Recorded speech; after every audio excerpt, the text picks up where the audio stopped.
Everyone, this is George Williams, and welcome back to our Odyssian Void and introduction series. Tonight we're going to be talking about the trading system and economic systems. So it's going to be a pretty lengthy video talking about that. We're going to start with the economy because that kind of dovetail. Excuse me, correct. It'll kind of dovetail into the trade discussion, so we'll start with that first. So to better illustrate how all this works, I've actually created a image type of thing in Photoshop that we'll use. So that's going to switch over to Bandicam, so we get the desktop along with the webcam, and we will continue from there. Alright, so I'm down here in the corner, and we can continue here. So, yeah, you get your first look at this monstrous thing here. The script I'm working off of. 40 pages, 21,684 words. But let's go ahead and start with this. Okay, here we go. So, consider this to be just a random selection of systems that we then have lettered just to differentiate them. So, how the economic system will work is a system will start with a certain number of resources and items and things that it'll produce. That'll be kind of randomly generated as far as what it'll make.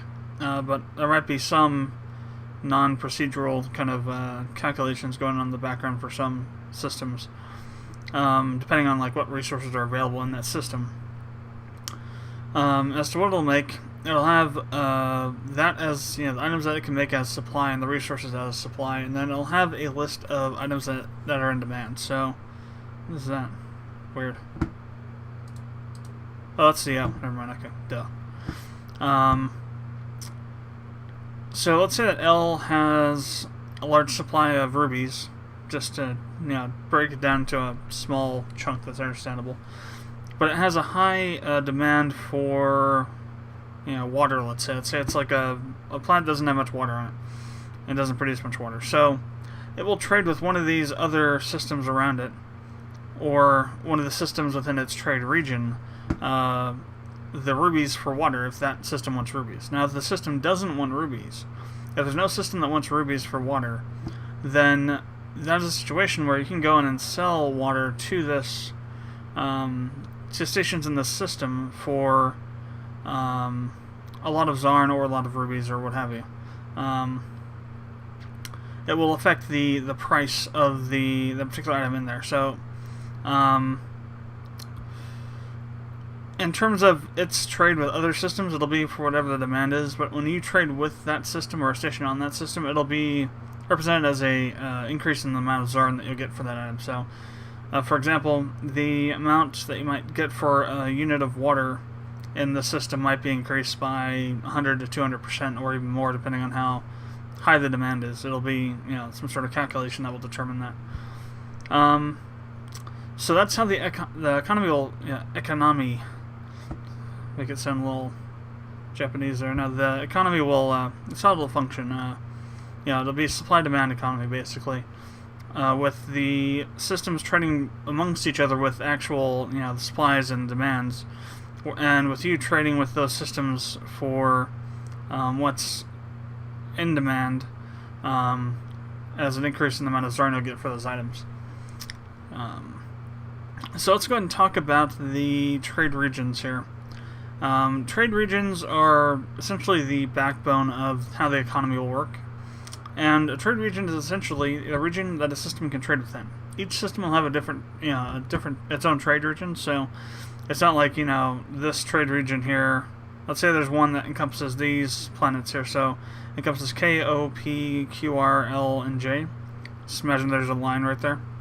It's not like every system in that region's gonna have that same region. The region will be defined per system. So the region will have a trade distance value or a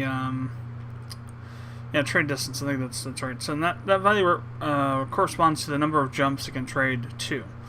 So let's say that L's trade distance is 2 jumps. So anything that's within 2 jumps of it. So it's J, Q, K, O, N, E, I, and C. So those are all the systems. So this imaginary thing here is, the amount of systems it could trade with. Now for the actual example, for L, not R. So here we have L, and it has a trading region that is encompassing this. So this is the trading region, and the region is dictated because this system has a trading distance of 3 jumps, I believe. 1, 2, 3, 1, 2, 3, 1, 2, 1, 2, 3. Yes, 3. So any system within 3 jumps of this system in any direction, in any kind of branching way, is going to be within the trading region of L. And so any of these systems, it'll try and trade with the items it has in supply for ones it has in demand. And failing that, then it'll require you or other AI ships to bring items in that are in higher demand to sell them to them. And the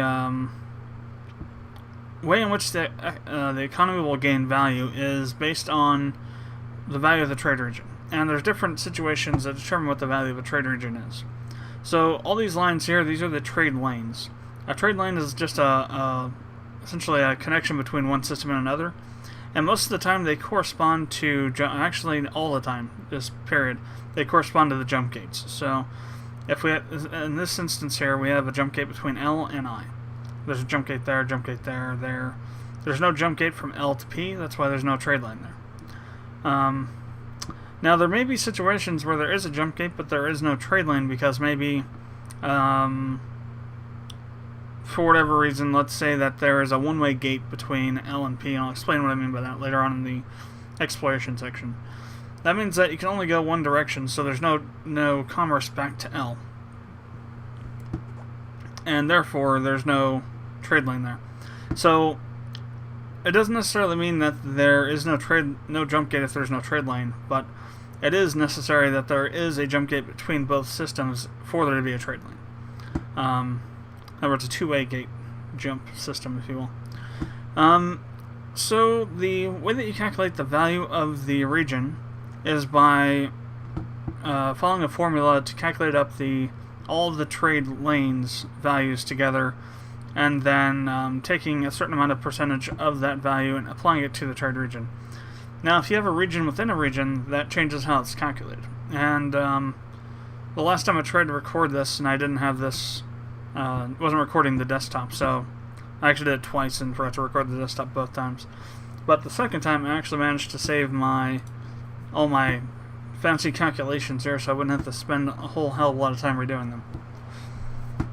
So, as for how things are calculated, so, crap, I didn't want to do that. I want to do this and this. Let's go back to this. So, let's bring up, K, where's K? Okay, K. So now, here we have a region within a trade region. This region, trade region for K is known as an interior trade region. The trade region for L is known as an anterior trade region. And yes, there can be multiple levels, so, trade regionception, where you can have an anterior trade region, interior trade region, and then an interior trade region, with the first interior trade region being the anterior trade region, and after saying all that 5 times, that's for the interior trade region. So let's kind of go over this here now. So let's say that we have another trade region. Let me just go ahead and create a new layer for the sake of making this work properly.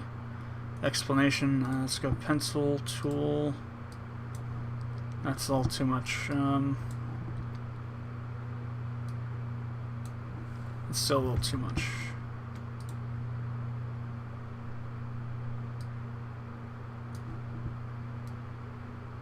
That's about right. Okay, so I don't have orange anywhere, do I? No. Okay, good. That's, okay, it's like a yellow color. So let's say now that we have another trade region here. So let's say this one is for J, just because there isn't one for J yet. let's say J's encompasses. So let's see, 1, 2, 3, 4. So 1, 2, 3, 4. 1, 2, 3, 4. Okay, so crap. 1, 2, 3, 4.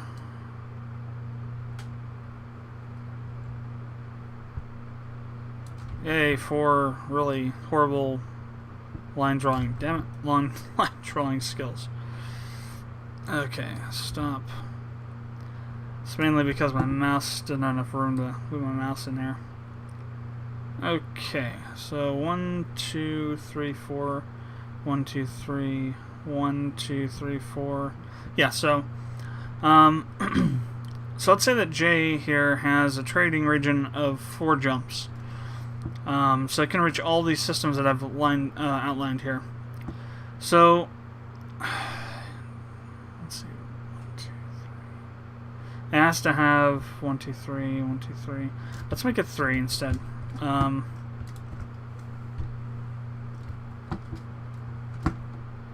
So J 1, 2, 3. 1, 2, 3. 1, 2, 3.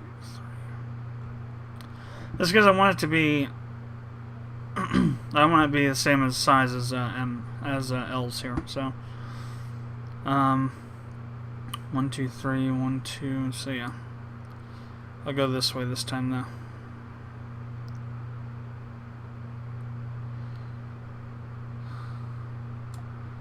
So 1, 2, 3, 1, 2, 3, 1, 2, 3. See, that's this. 1, 2, 3.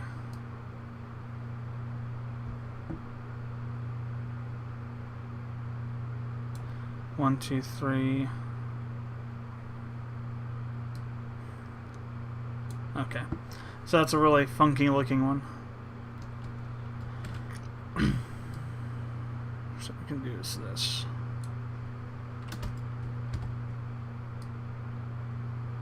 There. That's a funky looking. Actually, it's still a little funky looking.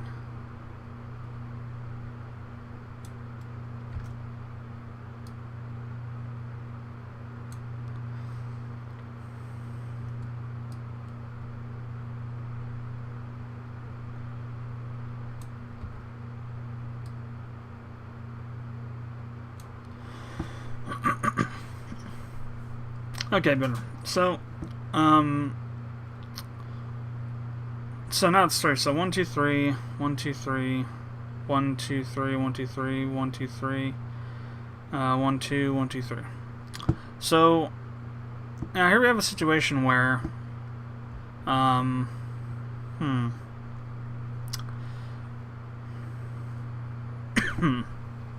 to quantify that?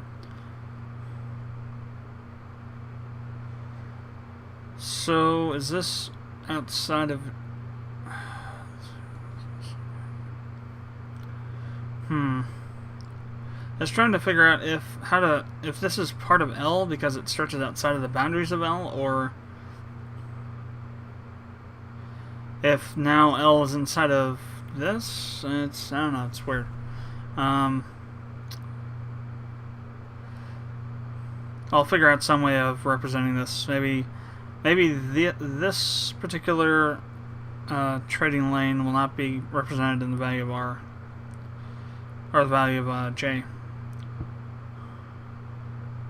as it pertains to L, because it's not inside of L. So I think that's how it'll go. So now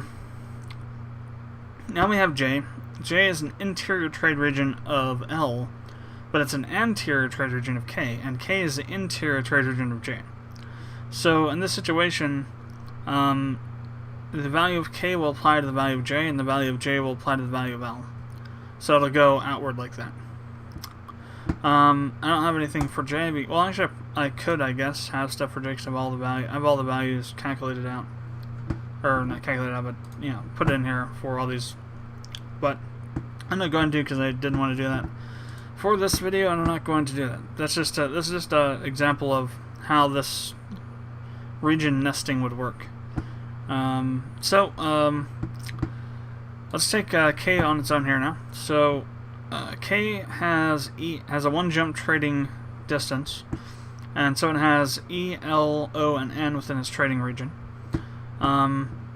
So when we calculate the value of the trading region, if it's just a region with no other regions around it, then if there's no interior trade region, or if it's just a trade region on its own, then the most lucrative trade lane adds 60% of its value to the trade region, while the second adds 15, all others add 8, and the least lucrative removes 12. So this is what it kind of looks like for K. So we have E to K being the most lucrative trade region. K to L is the second most lucrative. Or sorry, that's the K to L. The K to O is the second most lucrative. That should be a minus 12.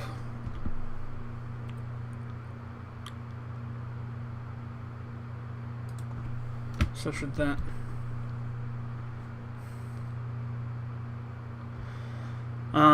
And then K to N is one of the other ones, so it's only 8%, and then you have K to L, which is the least, which is minus 12%. So you take 60% of the value of K to E, which is value is 12,000, so that's 7,200.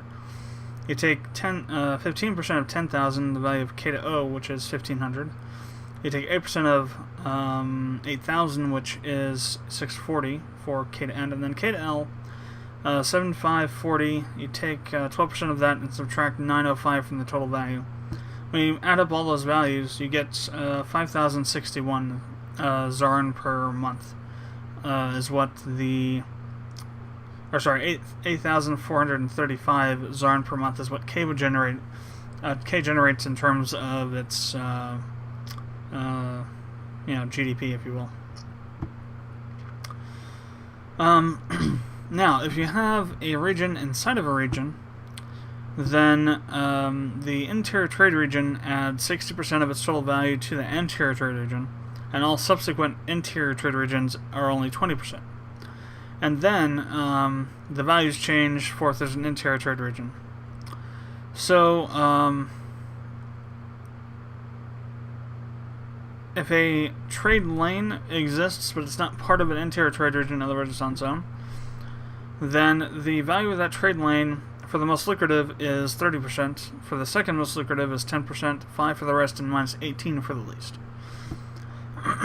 So that's where we have for A here. So all these trade lanes, and I'll actually show A on here. So all these trade lanes in here, K to N, K to E, K to L, and K to O, are part of K. These won't be considered in the value of A. A will get the value of these through K. However, there's also trade lanes like A to E, I to E, I to L, J to L, P to O, that are not part of K, but go to systems within K. In this case, these trade lanes are considered as part of A, which is what is being displayed over here. So A to E, E to I to L, B, C, C, F, C, I, L, J, and O, P. So O to P is the most lucrative for this one, so it gets 30% of its value, 10% for J to L, which is the second. All the rest are 5%, and then B to C is least lucrative, so that's minus 18%. And when we add up all those values, the total value of the lanes for A is 8,185. Now we add this value to 60% of the value of region K, which is 5061, and that comes out to 13,246. So that's how much Zarn per month the trade region of A creates.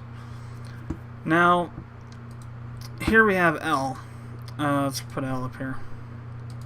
So L contains both A and K. So this is actually is a actual example of the nesting going on. It also has lanes that are part of its own, that aren't part of any of these regions. So once again, we take a look at this. So K's so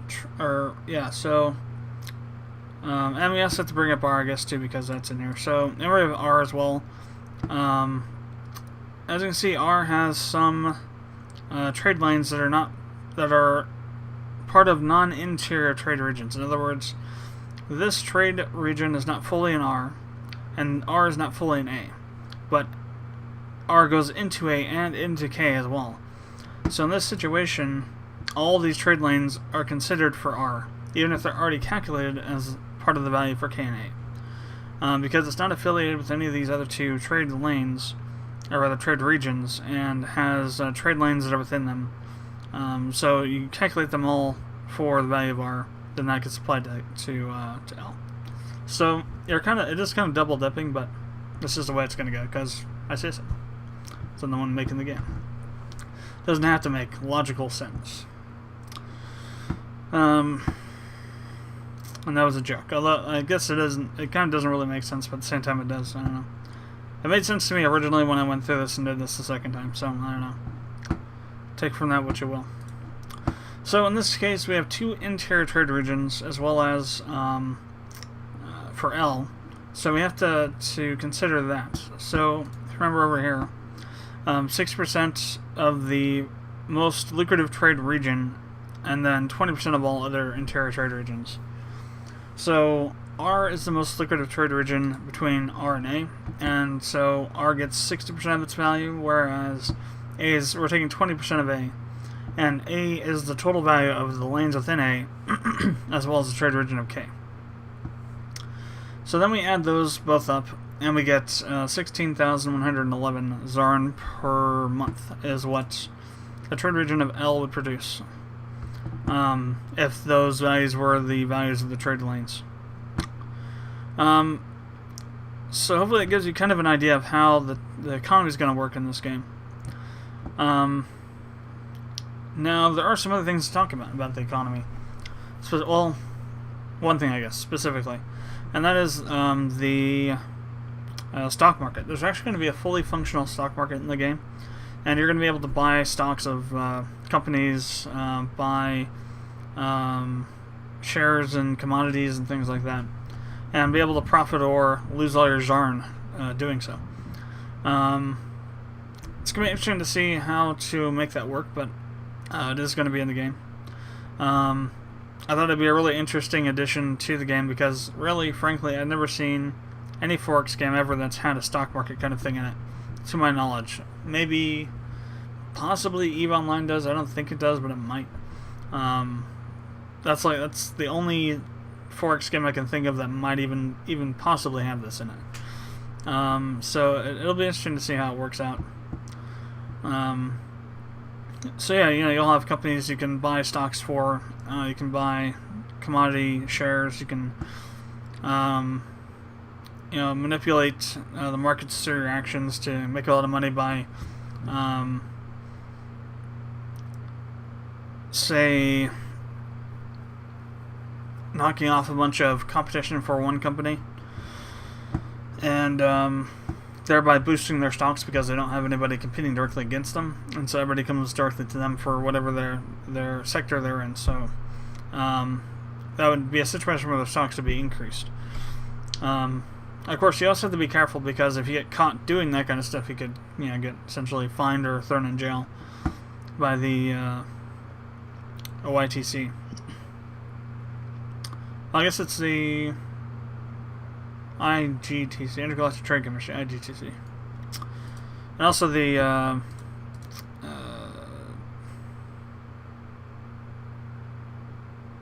the Commodities Exchange, whatever I've completely forgotten what they're called now. Let's see. ICA. That's who it is, ICA.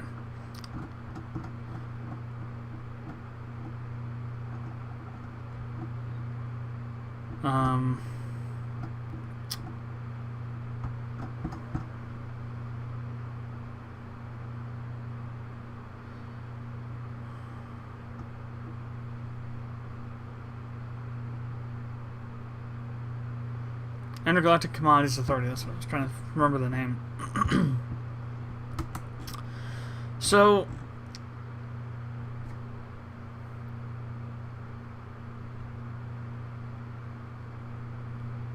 Thought there was a sneeze coming, but apparently not.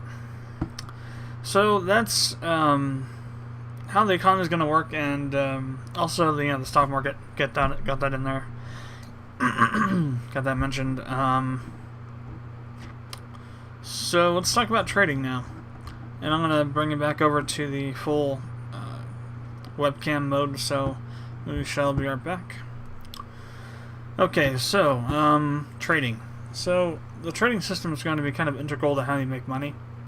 It's going to be one of the main sources of income for you in the game, besides doing missions and getting rewards for completing story missions.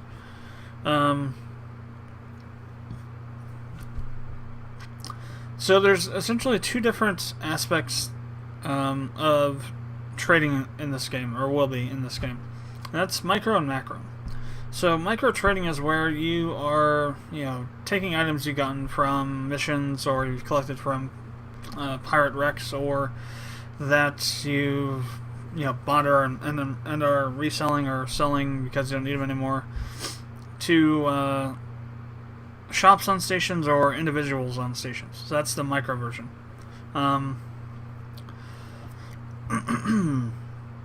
The macro version is where you own a station or own a store or stores on a station, or have a production facility that's making stuff that you're selling. So you have in the micro aspect is that you are kind of an ant in the anthill of the economy, whereas in the macro aspect you're more of the more like a a termite in an anthill. I don't know, that metaphor kind of didn't work at all. So you have a much larger impact on the economy as a whole in the macro aspect than you do in the micro, basically. So let's talk about the micro aspect first of all. So the way that you will be buying or purchasing items is by creating contracts at stations. And depending on which one you're doing, there are different kinds of fees. And different ways in which you'll be forced to kind of trade from or trade by. So first, for sell contracts. So these are contracts you create when you want to sell something. This has an actual graduated fee growth scale depending on the total value of the items before the regional effect is applied. So what I mean by that is that in certain trade regions, items will be more valuable than in other ones, and that'll be represented, or they might be less valuable. That'll be represented. God, can't even talk now. Okay, that'll be represented as a increase, and there's a plus whatever above regional average, or a minus percent over lower than regional average. So, like, an item that might cost, let's say that in the regional average, that's by system, not by region, that the difference is. So let's say in a trade region, an item costs on average, say, 50 Zarn, and at a particular planet, particular system, that item is worth 100 Zarn. So that's a 100% increase in its value over the regional average. Now let's say that you have a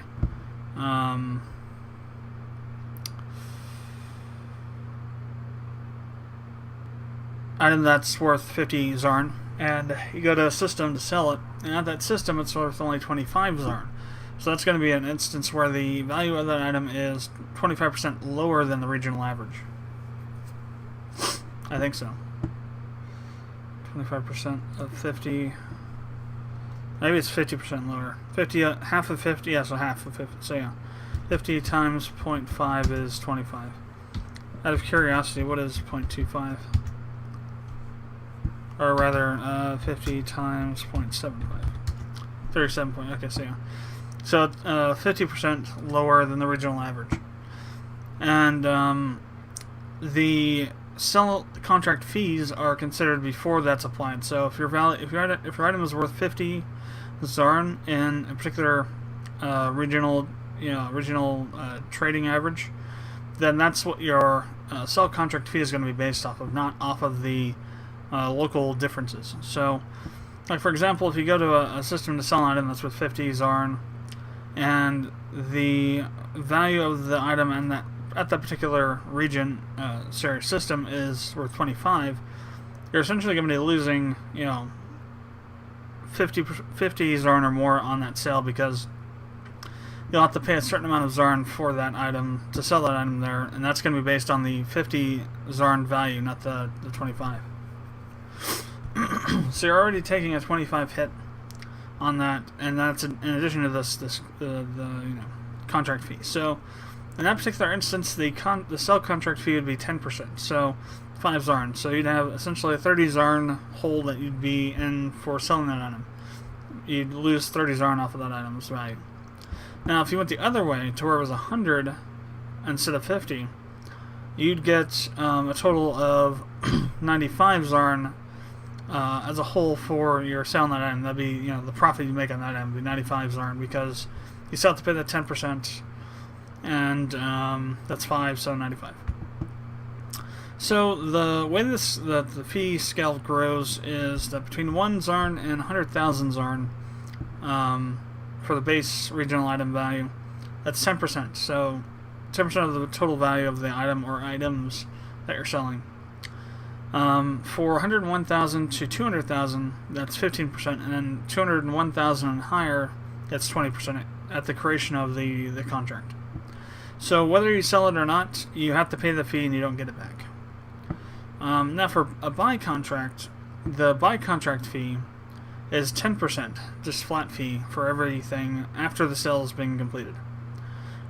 So if you sell an item and it is lost in transit, destroyed in transit, stolen, or is not bought, then you won't be paying that 10% fee.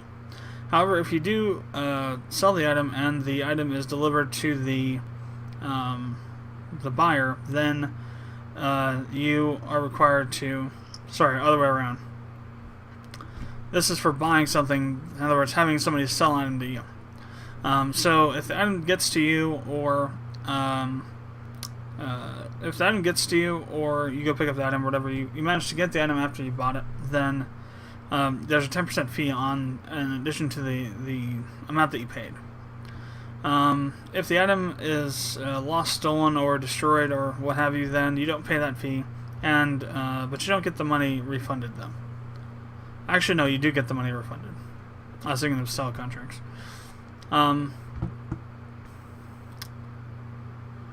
So on sell contracts, if you are shipping an item to the...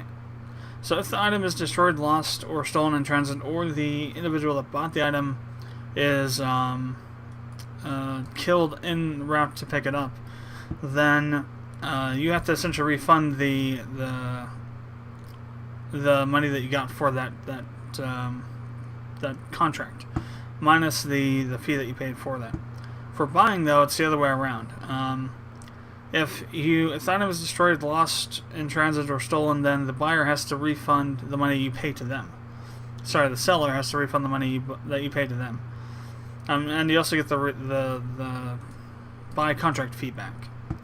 So how item picking up and getting works in this game is going to be, there'll be 4 different methods of getting the item or having the item taken to the NPC that bought it, or other player, depending on if I decide to do multiplayer. The item can be shipped through like a cargo freighter kind of thing. The NPC or player can come get the item from the station, or the item can be transported to that station. So I guess 3. Now when it's a sell contract that you've created, the NPC can get killed on the way there, or the item can be stolen, lost, or destroyed in transit to that NPC station. For buying, the former 3 can happen, and I guess you can also be killed en route, but in this instance you won't. The first option where just you get destroyed and you don't get the item, that's not going to happen unless you don't have a clone, but in that case, it's game over anyway, so you won't have to worry about it. That might be a stipulation for sell too. If the person that's coming to get the item has a clone and they revive or whatever, or reconstituted, then they can still come pick it up. Otherwise, you'll have to pay back the fee.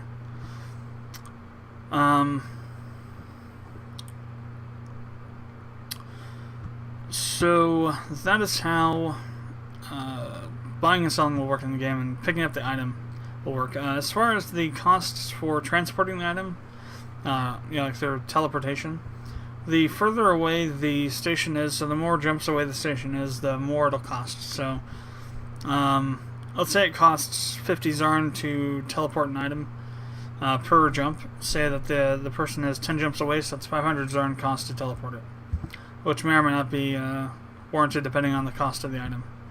That does not count. Well, should it count for ships?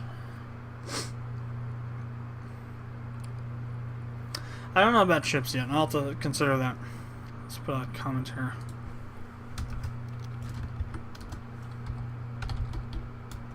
Teleportation of ships.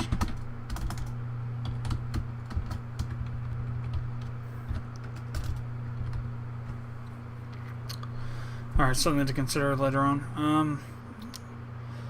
So now let's talk about how you actually will, do trading, because there's going to be a little bit of a restriction when you first start out. When you first start playing the game, and until you train trading proficiency, which is a skill, to rank 1, you will only be able to trade with stations and buyers, in order to buy or sell items, with people that are on stations that are orbiting the same planet as you, that you're currently at.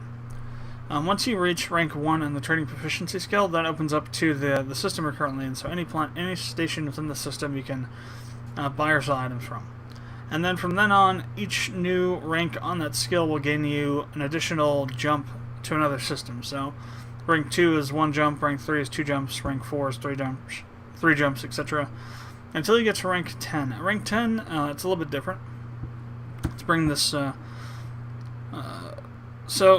you remember the graphic that I showed you earlier, I'm not going to switch back over to Bandicam, but just kind of visualize it or picture it in your mind if you can. So, let's say that you're at L, for example, and your trading proficiency skill is rank 3. So while you can trade, while the trading region of L is 3 jumps in any direction, you can only trade 2 jumps. So you can only trade between stations in J, Q, I, K, E, C, N, and O. All the other systems, P, F, B, A, and M, you're not going to be able to trade with those systems because you can only trade 2 jumps. So you are essentially underutilizing the trading proficiency skill for that particular trade region. Now let's say you're in K, and your trading proficiency skill is at rank 4, so you can do 3 jumps worth of trading. Well, you can only trade within the trading region itself, so you can only trade 1 jump in K because K's region is only 1 jump. So you are overutilizing your trading proficiency skill, and are essentially it's a inefficiency, because you have the ability to do 3 jumps worth of trading. You can only do 1 jumps worth of trading because the trading region is smaller. Now, what trading proficiency rank 10 is designed to do is to remove all inefficiency inefficiency period from the trading within trade regions. So what it essentially does is it says that whatever the maximum trading distance of a region is, that's how far you can trade at. Whether the region you're in has a 1 jump trading distance or a 13 jump trading distance. And as a note, the maximum number of jumps you can trade at with trading proficiency, not at rank 10, so at rank 9 is 8. So if you have TP at rank 9, and you're in a region that has a trading region of 13, or 14, you're only going to be able to trade 8 jumps within that trading region, so you're not able to get the full amount. To do that, you have to go to rank 10 on trading proficiency. So essentially, so that's essentially what I mean by the fact that rank 10 allows you to maximize your efficiency on how far you can trade. Now let's talk about remote trading, because it kind of tags along with the trading proficiency skill. And in fact, it's actually kind of a clone as far as what it does for you, except it applies it differently. So, while TP gives you more trading distance when you're at a station, remote trading will give you more trading distance when you are jacked into a station remotely.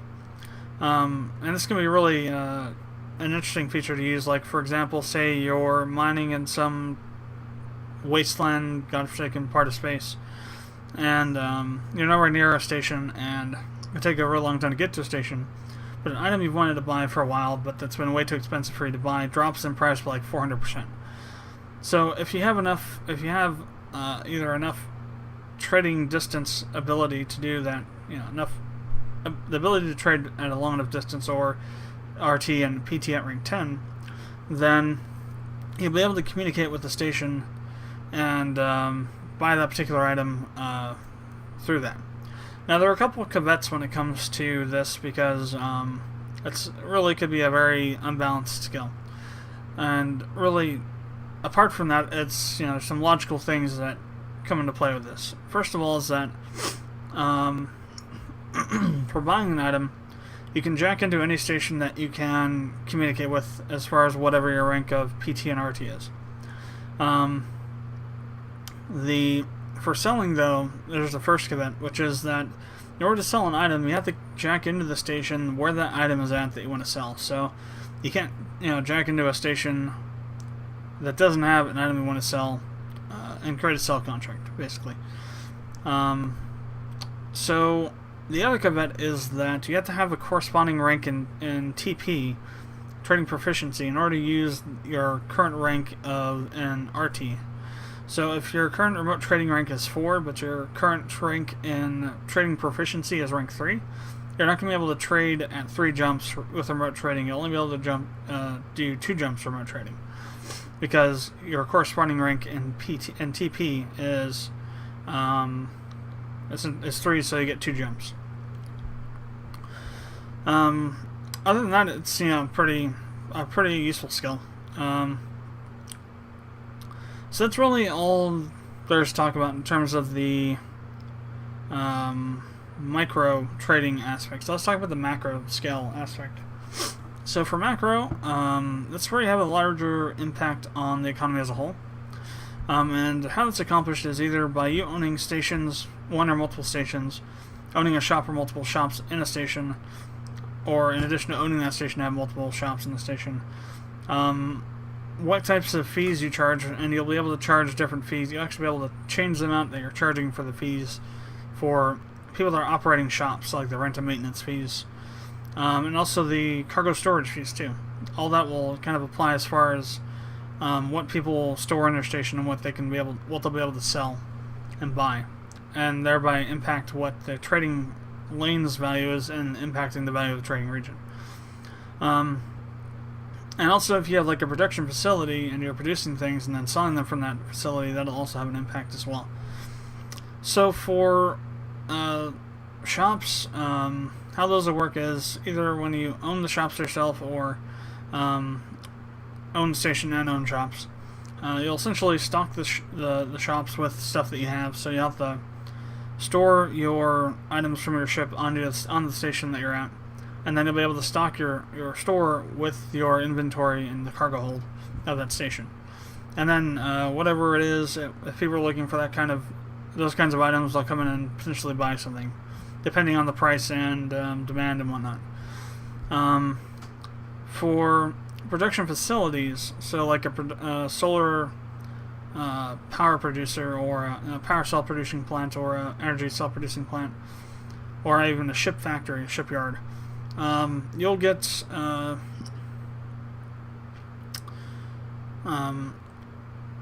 essentially buy orders from various entities, and you'll be able to then ship the items out to those people and get paid.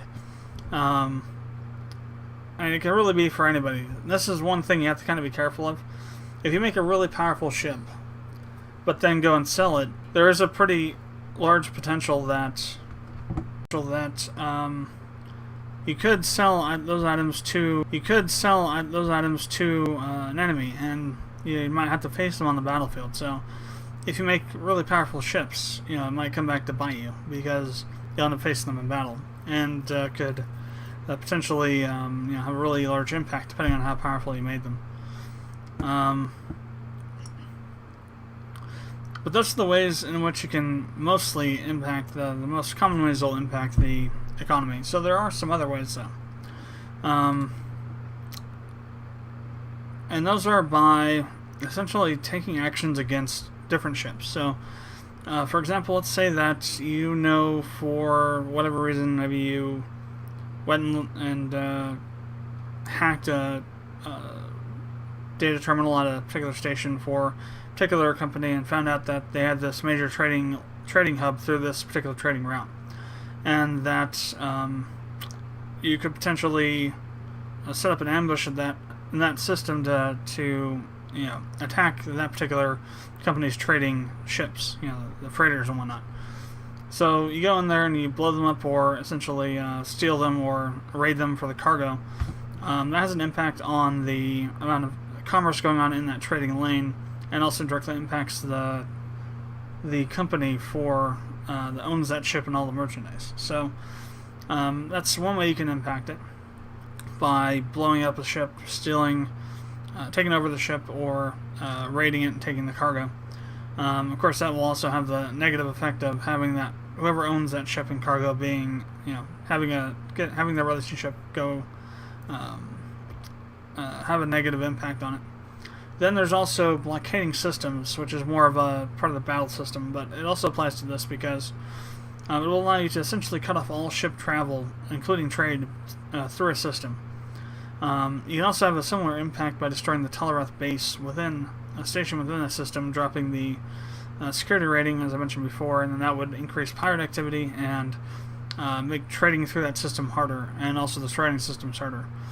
So there are ways in which you can impact the trading system and economy without actually participating in either. So that's going to be it for these two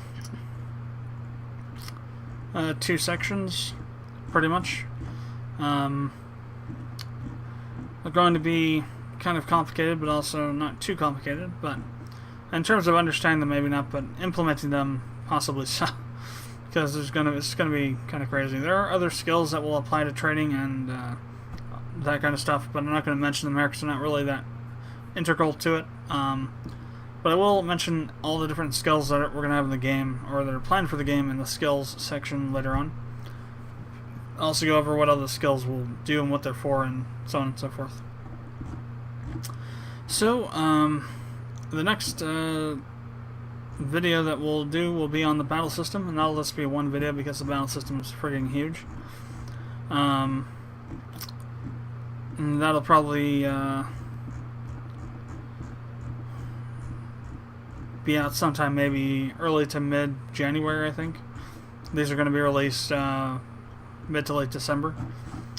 And we'll go from there. But thanks for watching. Hope you enjoyed the video, or at least learned more about the game, and what you learned got you a little more interested in it. If you haven't done so already, though, would appreciate it if you'd subscribe to the channel. It'll also allow you to keep up to date on what's going on with the game. And I will see you next time.